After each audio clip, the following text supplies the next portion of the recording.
Hello, how's it going, guys? Welcome back to another episode of the Crictime Podcast में मुझे इतना भी नहीं याद है कौन सा podcast चल रहा है but without further ado, the IPL is almost over. Final stages आ चुके हैं. Teams अपनी आखिरी games खेल रहे हैं. I think Gujarat were the first team to finish their 14 games today, which was a washout, which we'll get into as well, which we will talk about in detail. But joining me today is Kaushik. Hey, Kaushik, how are you doing? It's been a while since we've talked about cricket, and I know Twitter पे काफी interaction रहता है हम लोग का. How's it been? How's it going? And how has the IPL season been treating you? Yeah, thank you, Mohammed. I'm fine, and I hope you are doing well as well. And also, it's been a while. Yes, very true. I think I even don't remember. I think before the ODI World Cup, we interacted here for a podcast and everything, selection wise, and we talked a lot through. But okay, now I guess past those days now, and we are completely in a new chapter. Like the T20 World Cup is coming, all focused on that. The selection of the squad has been done. The IPL is going really well. I think because it's pretty much competitive at this time as well, and the high scoring जो पहले हुआ and अभी जो balance दिख रहा है in the game, I think it's been pretty well, and the comebacks of certain teams. So it's been a good ride. Hopefully यहाँ से और we get to see a lot better cricket and everything. I think IPL wouldn't be IPL without RCB giving a heart attack in the first stages and saying, "Okay, bhai, we're out of the tournament," and then suddenly saying, "Hello, why did you rule us out? We're still here." उसी के साथ IPL के बारे में बात करते हैं भाई. A lot of 200 plus scores, in which I think generally what the media's analysis of this is कि भाई ठीक है, it makes for an entertaining game, it makes for an um, audience increase होती है, but at the same time bowlers have to, ball their hearts out to be able to keep their economy less than 10, let alone जो average 8, 9 होती थी in previous seasons. Do you think that's something that might affect India? We know West Indies में तो India के कोई games है नहीं, but generally outside of India, you won't see a T20 score going that high. I think Ireland against Pakistan has been scoring a few high scores, but if you look at Pakistan, New Zealand as well, in Pakistan, there weren't a lot of high-scoring games. So, is it good practice for Indian batters, those selected in the World Cup so far, in terms of their preparations? देखो preparation wise, even I have said in the past that I think IPL is not the best situation because the positions, the roles will be very much different. But still, I think it's a kind of momentum they can carry, especially the young players, and also especially I think the bowlers should not be judged much in this season. Yeah, definitely, if somebody is doing well, he should be given attention, but we all know the conditions will be pretty much different. In the America, I think the drop-in pitches will work significantly differently to what there will be in West Indies. But still, I think the condition and also the impact rule plays a huge role in IPL. Hmm. Whatever is happening, whatever run has been scored, or whoever the new guys are coming up, it has its own good or bad traits. But I think as we have also heard, Rohit Sharma spoke that impact rule should be scrapped out from the next season, and Jasha also mentioned recently. So I think that is not doing anything different or anything unique for the international side, or perhaps the Indian side mostly. But so yeah, coming to your question, I think yeah, the conditions will be pretty much different. But yeah, it's a pretty good momentum, and whoever it's been a while that we have got anyone else performing rather than Virat in this tournament. So actually, it's pretty much same for all the guys except Virat. Yeah, he's the outlier. I know we'll get into him and analyze how he's done this IPL season and the way he's performed. But firstly, just a bit more on the bowlers. I think one standout bowler would be Jasprit Bumrah. The guy has been taking wickets. The guy, his economy has been below 8. I think this season he's averaging 6.5 or 7 in every game that he's played, which speaks volumes on the quality of bowling he does. And it is highlighted even more when you see Mumbai's performances, the way they are in the table, the way they were the first team who got knocked out. They're in eighth and ninth in the table. To be able to perform in that sort of environment just shows how different he is from everyone else. Siraj has had his bad days and good days. Chahal as well, Kuldeep as well. But he's one player that India will have to heavily rely on. And if there's any bowler we can pick out of the bowlers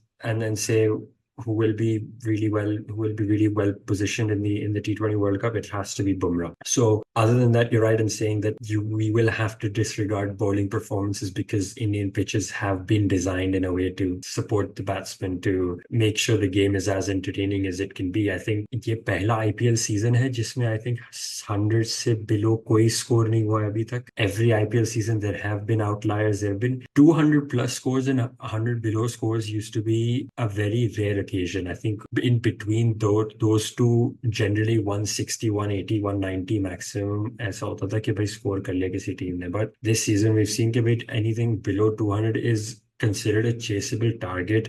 Anything below 150 is like भाई छोड़ दो, अब आप बस bowling डालते रहो ताकि दूसरी टीम स्कोर कर ले जल्दी से जल्दी. It's as good as that right now.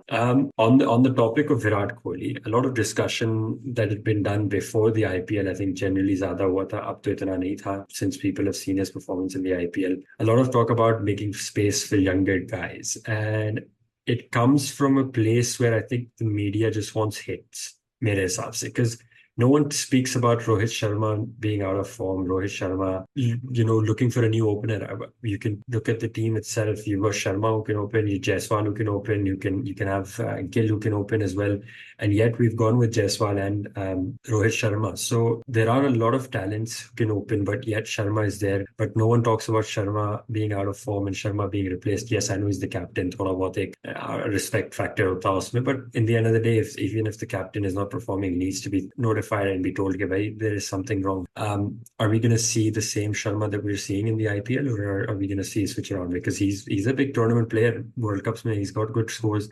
Not as much in the T20 World Cups, but he's someone I think everyone's looking in a point of view where Sharma is going to be that selfless guy who's going to come in first 20 balls, 15 balls, maybe he'll try and score that 50 odd runs or 30 odd runs and say, okay, that's my contribution to the score. Rest of you guys handle it. Is that what India's aim is with Rohit Sharma? That's why he's been selected? See, Rohit Sharma case is very different from everyone else, in my opinion, because he's probably, I think he's the oldest player in terms of career. He was there in the 2007 campaign. So that way, Rohit Sharma is just most senior most guy in this squad. And since then, we can only remember, I don't know, in my memory, there is none. I think one of the innings in West Indies in 2010, in T20 World Cup, I'm saying. Other than that, I don't remember, there have been the scores against Afghanistan, against Scotland and all. But let's just not go there, because we all know how the other games have been important. But as you said, that the things are really much different. The perspective is very, very different when we talk about Sharma, especially in the cricket fraternity of India, including the media, including the CCI itself. I think, you said that maybe it's because he's the Indian captain. We saw how Kohli was treated when he was captain. So it's totally different.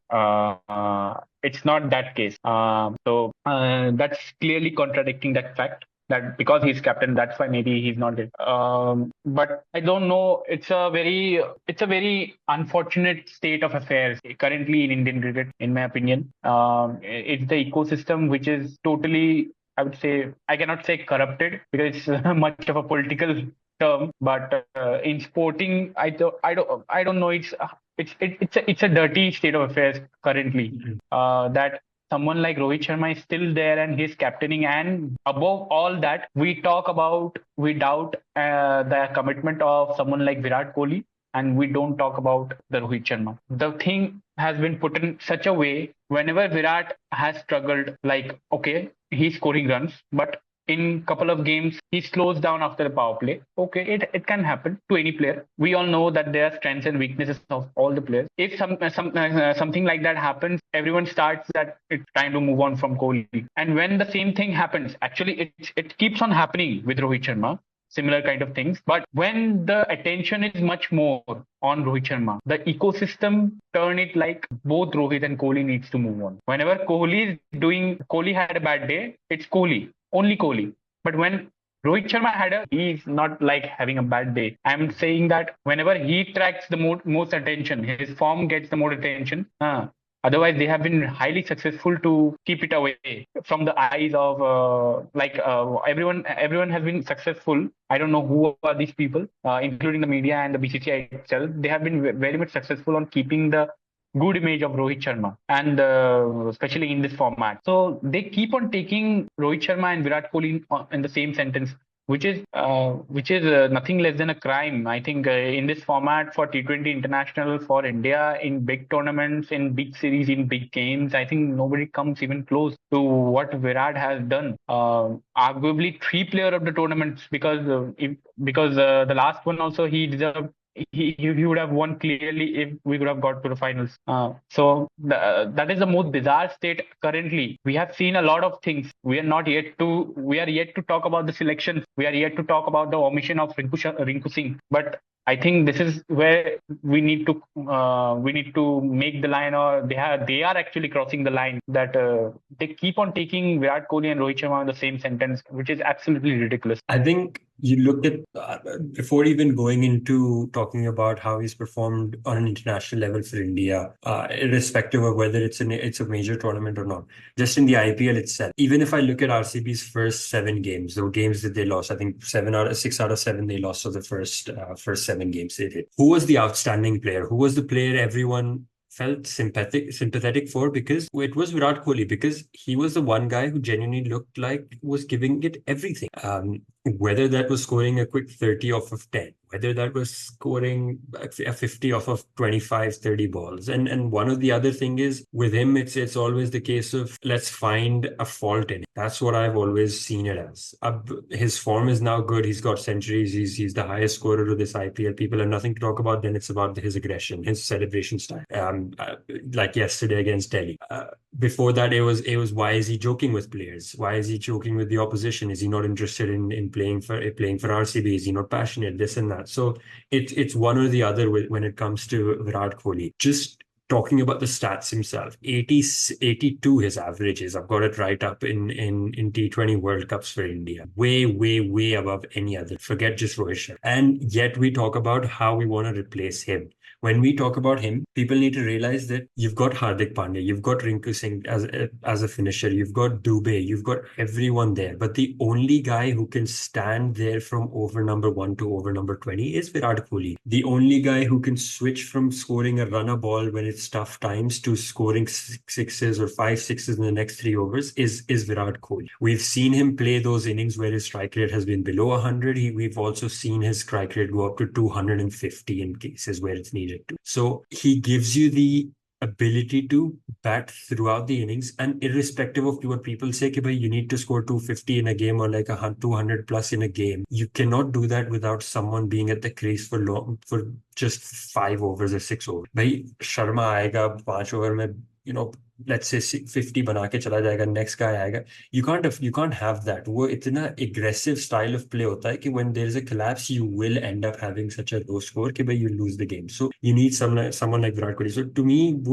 all those reports before the IPL कि Kohli should be dropped. To me, those were just like white noise, and our news outlets trying to create some hype and say come on, give us some clicks, give us some engagement. Right before the IPL, it will be very interesting. And जहाँ तक बात आती है रोहित शर्मा की, I think what the selectors need to realize is this team isn't on the basis of a specific player. Dhoni will retire, Kohli will retire, Sharma will retire, irrespective of how well you've done. Even Sachin had to one day retire. But that didn't mean you neglect everyone else to be able to select them. I mean, to me, Rohit Sharma's selection didn't make any sense. Yes, he's the captain, but you change captains, you try out someone else if need be, because you need to field your best 15. You cannot say Rohit is selected on the basis of being the captain. Hardik is selected on the basis of that performance against Pakistan in 2022, in that Champions Trophy performance in 2017, was it 2019? जो थोड़ा बहुत उसने अच्छा खेला था. You cannot have those in the back of your minds. Yes, those are brilliant performances. No one's taking that away from you, but you need to move on. You need to give players those chances. I think that reasoning of कि भाई Hardik gives us an extra option of pace, which Rinku doesn't make any sense to me. Rinku is more than anyone's deserving to be in this squad. He should have been one of the first names after Bumrah or someone else in this squad. So Rinku not being there, you rightly said, कि भाई it doesn't make any sense. And what has Hardik done in the last few years, I'll say, that promotes him to be there and as a vice captain himself, makes no sense to me. And with the reports that I read about, Rohit not being interested anyways, and the selection committee as well not being interested, but because there were a few people who wanted Hardik into the team, he got into the team, sort of situation. It doesn't make any sense to me. It's a recipe for disaster, and I wouldn't be surprised if things when things go wrong, then fingers start being pointed out and start being mentioned. Bringing it back to the IPL just quickly, Kaushik, it's been a very interesting season. I think tighter than any other season, where still there are 4 teams rooting for those 2 positions, let's be honest. We all know Rajasthan and Kolkata. Kolkata have already qualified, but Rajasthan, on the other hand, will eventually qualify. It's impossible for them not to. It's just a case of whether they do it in the second place or in third place. There are 4 teams still fighting for it. I think Chennai, Delhi, RCB, LSG, and SRH as well. So 5 fighting for those last 2 spots. What are your thoughts, and who do you think deserves to be there? I know it's very easy for us to say we want these 2 teams. I think for me, generally, I want CSK, RCB to be there, and I'll say that's a perfect playoff position. But in your opinion, who do you think deserves to be in that position? Yes, it might not end up in that way, but it's about thinking over the span of the 14 games each of the teams have played. Who do you think should get that spot? I think, as you said, the best thing will be CSK and RCB. But I think the way SRH has played, and SRH has broken all kind of record with the bat, I think SRH also needs to be there. We remember that edition of IPL where SRH played like that. The likes of Head, the likes of Abhishek were on fire. Klaasen, they were on fire. Pat Cummins led team. So I think that team also deserved to be. We need to speak in the future that team also played the playoff. That kind of brand of cricket they played, it was literally fears down the line on the opposition, every opposition they face. So I think in that way, they are gonna do it because they have 2 games in hand. I think it's very difficult. They have 2 home games, if I'm not wrong. So it will be very difficult to beat them twice in a row. But but I think CSK and RCB is pretty much even out because both of them, it has been a season of ups and downs, especially RCB, who has been absolutely ridiculous in the first phase, especially when they messed it up with the batting first. Then the conditions were, firstly, if we see it on paper, it was all about it has a decent pace attack, especially with the Indian contingents, with the likes of Akashdeep, Vaishak, the local player, Siraj, Yash Dayal. It was a very decent attack. But one of the most basic things in the cricket team, it was the absence of a frontline spinner. From the way in the first few games, they didn't have any frontline spinner. So that actually the most ridiculous thing, and that actually hurt them the most, in my opinion, because the batters were scoring runs, Kohli was scoring runs, but when it came into the hands of the bowlers, the fast bowlers were going for runs. There is no frontline spinner to put a break on. So that was one of the issues. I think they understood, and from the day they have included Karan Sharma and Swapnil, I think the tides have turned for them. And it's Andy Flower. He has a huge reputation. So the way they have turned it around, maybe it will be very good, especially for the fans, for the entire tournament itself, to see RCB going through at least to the final 4. It will be absolutely mayhem if I want to term it. But Chennai also, it's big emotion because Thala is playing his last season. I think these 2 should be there, but I think SRH will make it, and maybe CSK will get the better of RCB on that day. Yeah, I think it's looking very likely that SRH, to be honest, SRH deserves it. I think when they make it to the top 4, and if they do, all of us will sort of sit back and applaud them for making it through. They'll be, I guess the right way to say it would be that people would be more shocked if they don't make it as compared to if they do. Even though some of their players will, I think they should be leaving soon for World Cup practice and for World Cup camp. So that might take them a bit of a hit, and RCB have lost two of their players as well. But for those who follow superstitions and all those sort of patterns from historical periods. There's one written down by myself where the women's RCB team this season lost their first 5 games, if I'm not wrong, or the first 4 games, and then lost a game against Delhi by 1 run, and then went on to win the tournament. Whereas RCB have done the same, where they've lost their first initial games, lost against KKR by 1 run, and are on track to go and win this thing. So realistically, no one's stopping RCB from winning this except themselves. And you're right in saying SRH do have 2 games where they can win, and they've got home games, and especially against teams who were both knocked out. Gujarat Titans today and then Punjab Kings as well. So they've got nothing to play for except their own pride. And I think even if SRH do win, it all comes down to the RCB CSK game. And another stat for all of you guys who are interested, RCB can win by 18 runs against CSK. If the target is 200 by RCB, then CSK need to lose by 18 runs for RCB to go through. And if RCB bats second, they need to chase down the 200 target in 18.2 overs or 18.4 overs, which is a very doable thing. You look at that lineup, especially in terms of batting, you think if 200 is the target, 18.4 just seems like a very, very nice way to do it. And it's a bit out of their comfort zone, but this May 18th will be one of the most historic days if it becomes the last time we see, Dhoni play against Kohli, and then find out that only one of them can make it through. Obviously, SRH is most likely to make it through, having that extra game in hand plus playing against weaker teams. But yeah, it'll all come down to that. Yeah, who do you see winning? I know it's a very tough question because there have been teams who beat each other. Just say, KKR have been very dominant against, let's say, I think Rajasthan in one of the games, and the other one Rajasthan were dominant, and then CSK ke saath bhi aise hi kuch hua tha with other teams. So it's very hard to call. Knowing Chennai ke ground mein final hoga, what do you think? Who do you think is going to come out on top? If CSK is going through, CSK is winning it, because it's the script. We are absolutely sure about it. It will be evident that it's the script, and I think that will be the perfect farewell for MS Dhoni. But if somehow RCB goes through, so okay, let's not forget LSG. Lucknow is also there. There's a possibility if they win 2 games, it's game over, especially for RCB. But I think Lucknow, the environment has been scratchy in the last couple of days, as we have seen what is happening there with the owner itself and the skipper, and the way they have lost against SRH. It was a very hard defeat to take for them. So let's see how they come up from that. And if they manage to win 2, that is definitely they will go through directly.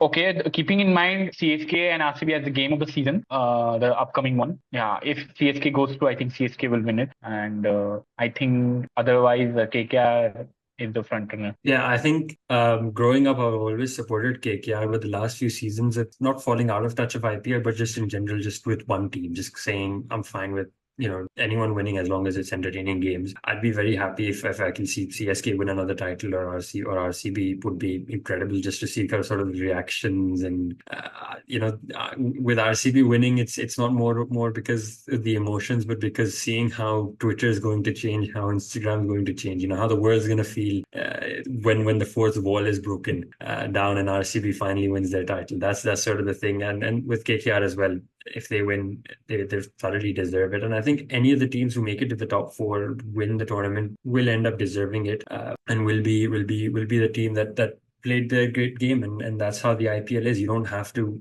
necessarily, I mean, RCB's example is exactly of that you don't have to necessarily be on top of your form for all 14 games. You just have to have that form for a few games and for a few bit of time to be able to make it to the playoffs. And then once you're there, it's a one-off game. Anything can happen. where form and everything just goes out of the window. Going back into the T20 World Cup, very interesting.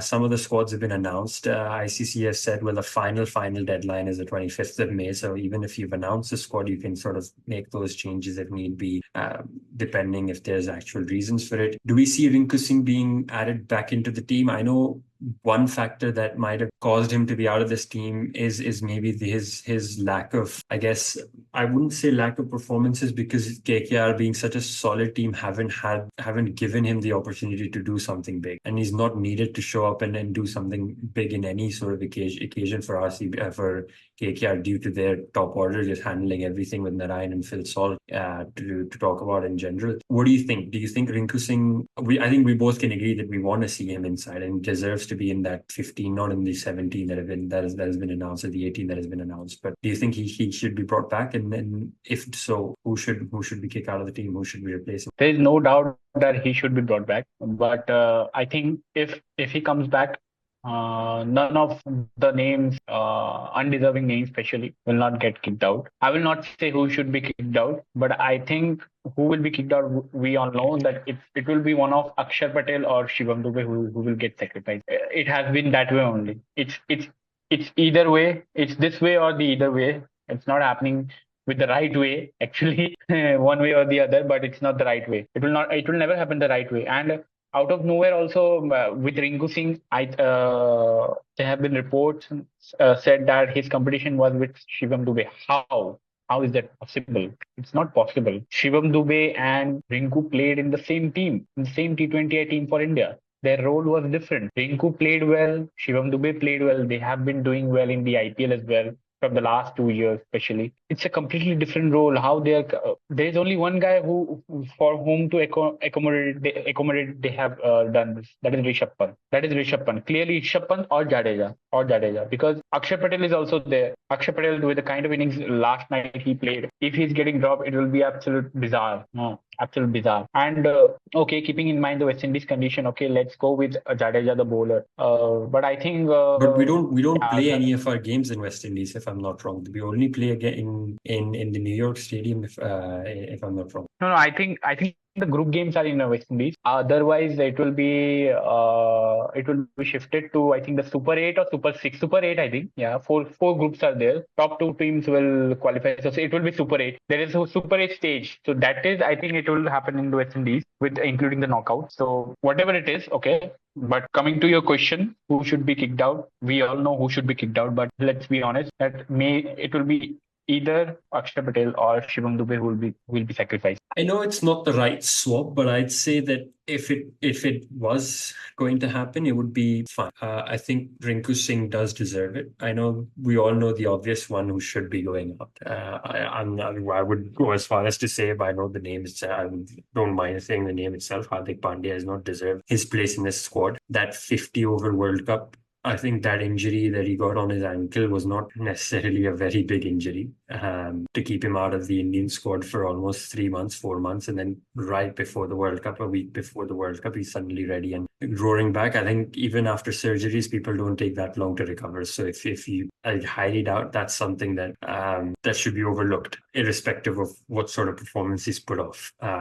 Just taking the IPL and the amount of mental pressure that's been on him so far, and the kind of performances he's been putting, I doubt he deserves that spot. And then if India are taking him on the basis of being that fourth seamer, if they need him to be, then it's completely the wrong choice. I think your 3 pacers with Arshdeep, Jasprit and Bumrah and Siraj, you should have enough faith in them to give you 12 incredible overs of pace, and the rest should be covered by spinners if need be. It's not very. It doesn't look very good when you keep someone like Rinku Singh out of that team. Just sends the wrong kind of impression on everyone else. Everyone else in the team, I think Jadeja and Akshar as well, to a certain degree, you pick them because you say, okay, they're great bowlers, but they can also help out with the bat. Jadeja's shown that a few times. Akshar's shown that last night as well, keeping that innings alive. And Jadeja gives you that fielding option as well. Shivam Dube, as you rightly said, they both have very different roles, Dube and Rinku Singh.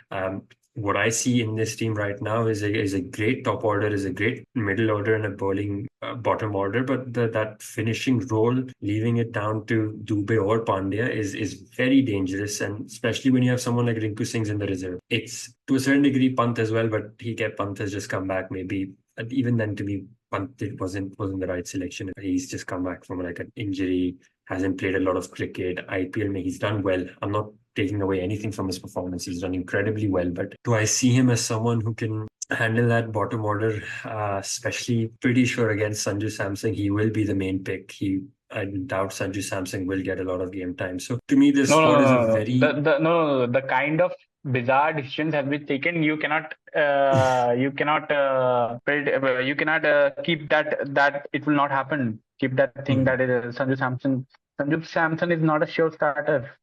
He had a couple of bad games. Okay, that the last game against Chennai, and so it will again come down to Rishabh Pant only. And again, if we are talking about the finishers, they had also one option in Jitesh Sharma to continue with. Yes, his IPL performance has been under the radar at a very bad time. But I don't really trust someone's performance with Punjab. To be very honest, I trust him more as a player. I don't see Punjab, the kind of situation they have played in, the kind of situation Jitesh had to play in.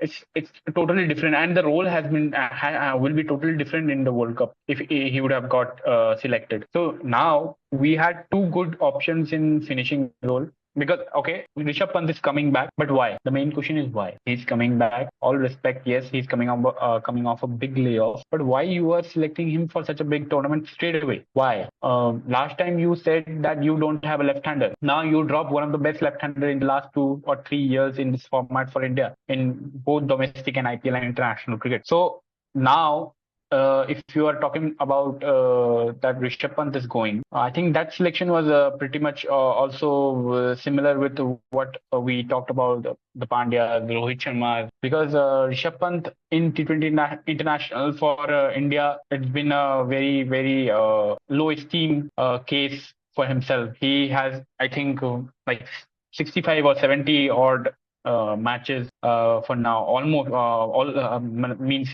you don't feel like that someone like Rishabh Pant has played so many games, and you don't remember him playing any famous innings or anything to remember, because he's such a good player in Test cricket. Even in one days, he has pulled off some incredible performance, especially the last one, if you remember, Old Trafford in England.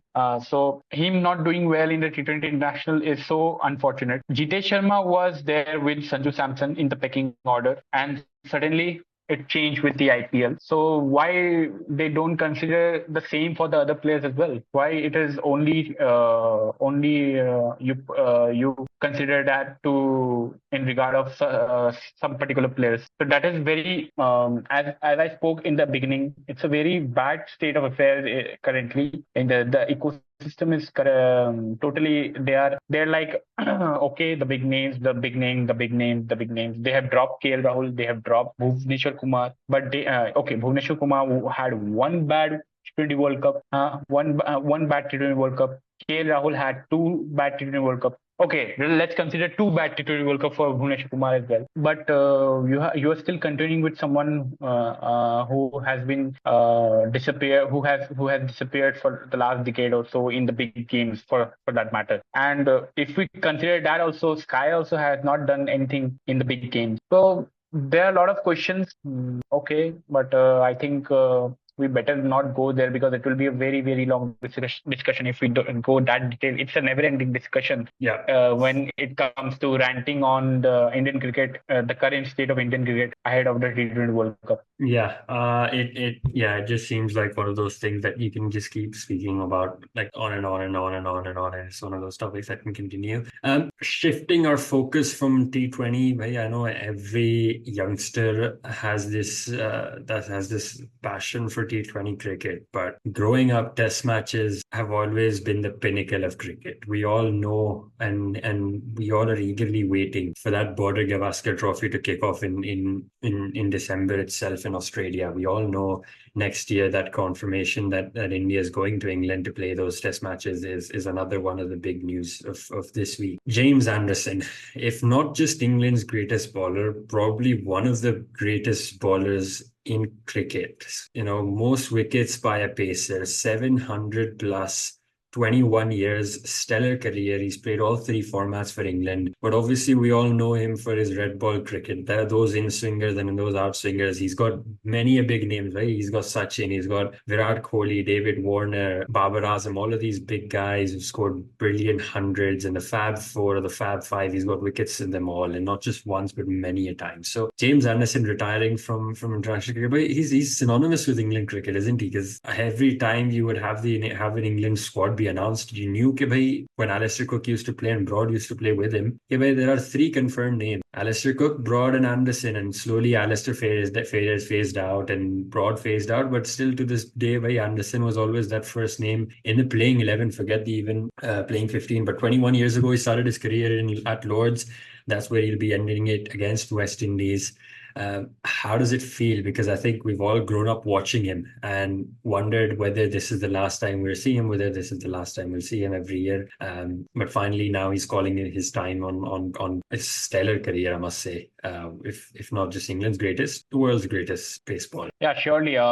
Actually, it's came in as a bit of surprise. It happened out of nowhere for me, actually. I thought that maybe 2 more years, or at least till the end of this test cycle, or at least maybe he will cross 200 test matches mark of Sachin Tendulkar. So many thoughts in mind. The first thought comes in is that he's been around since actually I started to understand cricket. He has been around maybe since I born, he is there. Maybe so. It's been a long time. It will be very awkward to not see him start with the new ball for England in test matches. Because the kind of things he have done, especially in the second half of his career. Okay, people talk a lot about his records in home and outside England. The way he reinvented himself, especially outside home, in the subcontinent, especially the last tour of India in 2021. Yeah, 2021. Then Sri Lanka tour. I think that will be the highlight, one of the highlights of his career, the way he bowled, the way he made things happen for England. And he was so much dependable as a pace bowler in the subcontinent. And he actually showed why he deserved to be one of the top at the list of the people who has represented this sports for his country. So yeah, it's greatest of all time for a reason. One of the most skillful, or the most skillful bowler to ever bowl, I think bowler like him, this is my personal bias, that bowlers like him, like the likes of Bhuvneshwar Kumar, or who can do things with the new ball and the seam as well, So these are the most skillful ones. So yeah, Anderson, I think he will play the first test match. He will retire after that, right? Yeah. So Yeah, again, the first West test match Indies. of the summer, Yeah. you said. I also followed him in the last couple of years in the county cricket as well. Whenever he played, especially against the White Rose, Yorkshire.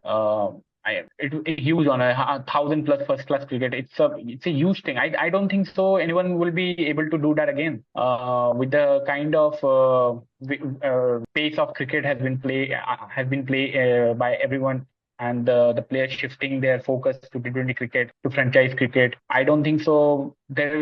There is a very less possibility that we will get to see another player crossing that 1,000 first class mark, especially a pace bowler. We can see a spinner in the Indian subcontinent, Sri Lanka. Some of the Sri Lankan first class bowlers, they have like 700, 800 first class wickets. But I think pace bowlers, there will be none. Fitness wise, absolutely nowhere. Nobody's close. Fitness wise, it's very hard to imagine even imagine a career of like 20 plus years for a pace bowler at the highest level in test that I am speaking, the test cricket. So it's a huge, it was a huge honor that we got to see him. Some of the comparisons with the likes of Dale Steyn, Mitchell Johnson, it happened. But I think the way he continued, he kept on going, and he actually become better with time. That makes him the difference from the crowd. So yeah, Jamie Anderson, well played, and one last time, sure. Yeah, no, I think we talk about different formats. We talk about actions and swings and everything, and he's got everything. His follow through, the way he runs in, the way he bowls and reverse swing, or whether it's an in swing or an out swing, he's got the skill set, and that's what sets him apart from everyone else. Um, it's been brilliant watching him every summer. I think we've all tuned into England cricket, and he's been on our screens for 21 years. A cool stat to know about him is that when he plays his last game, he'll have 987 overall wickets in Tests, ODIs, and T20s combined. Just 13 short, but he's got two innings to do it, and where else to do it than Lords? 6 in the first one, 7 in the next one, and you've got James Anderson, who's got 1,000 wickets in international cricket. But no, I think whatever happens at Lords, it'll be. I've always seen him as an emotional person. We've all seen how the way he cried when Alistair Cook was retiring, and then Broad. So we expect a very rainy 5 days. Hopefully not from the clouds, but from James Anderson and the fans around him. But he's going to be missed, and I'm pretty sure he's going to return back into commentary and be there in the panels for England games, and it'll be very, very nice to see his insights, because he's one of the greatest bowlers in cricket, as I've already said a few times in this podcast. But as the focus is still T20, I would like to say, guys, follow all of our social media pages. Follow Kaushik as well. He's got some great tweets and great content and great analysis on T20, and suddenly in the next 10 days you'll see this sudden shift from moving on from discussing Dhoni. Sorry to interrupt. Currently, I'm on a completely rant mode. You don't expect me to analyze and everything and everything.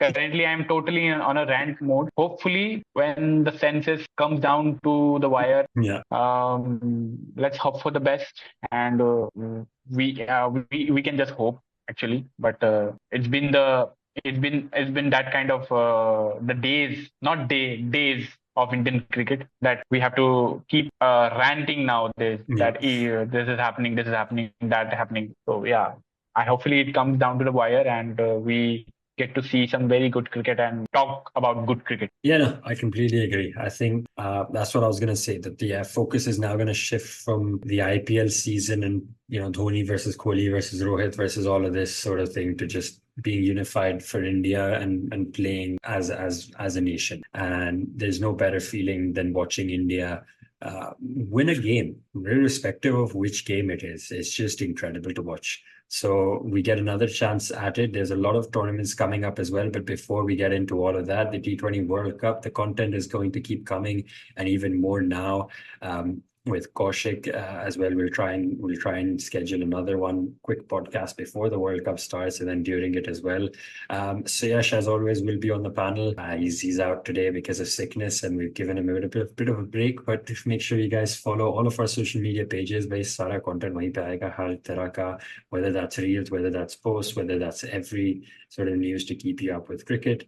Not just Indian cricket, but all around the world, T20 cricket, Test match cricket, and ODI cricket. So we're going to be covering as much as we can with as much content as we can make. So thank you guys for watching this podcast. Make sure you leave a like rating, make sure you subscribe, and add us to your playlist. It would mean a lot if you watch or listen on and on. We'll see you guys next time. Then stay safe.